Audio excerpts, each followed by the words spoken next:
सच्चे प्यार की प्रेरणादायक कहानी। यह कहानी एक छोटे से गांव की है जहां गौरी और कुशी नाम के दो युवा रहते थे। गौरी एक विचारशील और शांत स्वभाव का युवक था जिसे किताबों और ज्ञान से बेहद लगाव था। वहीं कुशी एक चंचल और सपनों में जीने वाली लड़की थी जिसे प्रकृति से गहरा लगाव था। उनकी पहली मुलाकात गांव के पुस्तकालय में हुई जहां कुशी कविता की किताब ढूंढ रही थी और गौरी इतिहास की किताब पढ़ने में तल्लीन था। कुशी ने गौरी को देखा और मजाक में कहा, इतिहास में इतना क्या खास है कि आप असली दुनिया को भूल बैठे हैं?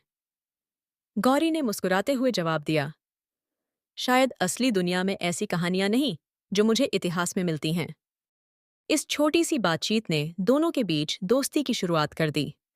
दोनों अक्सर पुस्तकालय में मिलते और अपनी अपनी पसंद की किताबों और विचारों पर चर्चा करते। धीरे धीरे यह दोस्ती प्यार में बदलने लगी। गौरी और कुशी का रिश्ता गहराने लगा था। एक दिन दोनों नदी किनारे बैठे थे। सूरज ढल रहा था और माहौल बेहद शांत था। गौरी ने कुशी से पूछा, क्या तुमने कभी किसी किताब में ऐसा किरदार पढ़ा है जिसे तुमने अपना समझा हो? कुशी मुस्कुराई और जवाब दिया, हाँ, वह किरदार मेरे सामने बैठा है। गौरी यह सुनकर भावुक हो गया।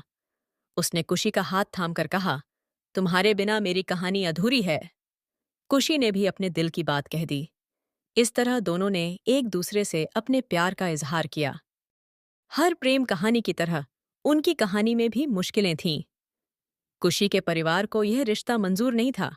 उन्हें लगता था कि गौरी उनकी बेटी के लिए सही चुनाव नहीं है। लेकिन गौरी ने हार नहीं मानी। उसने अपने प्यार को साबित करने के लिए मेहनत करने का फैसला किया। उसने एक नौकरी ढूंढी और परिवार का विश्वास जीतने के लिए कड़ी मेहनत की। कुशी ने भी गौरी का साथ नहीं छोड़ा। वह हर कदम पर उसके साथ खड़ी रही। उनकी सच्चाई और समर्पण ने आखिरकार कुशी के परिवार का दिल जीत लिया। गौरी और कुशी की शादी पूरे गांव के सामने हुई।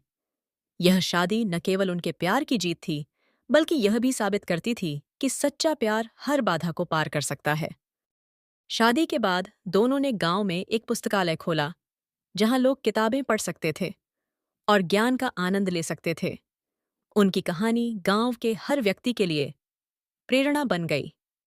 गौरी और कुशी का प्यार यह सिखाता है कि सच्चे प्यार में धैर्य, समर्पण और विश्वास होना जरूरी है। उनकी कहानी आज भी गांव की गलियों में गूंजती है और लोग उन्हें मिसाल के तौर पर याद करते हैं।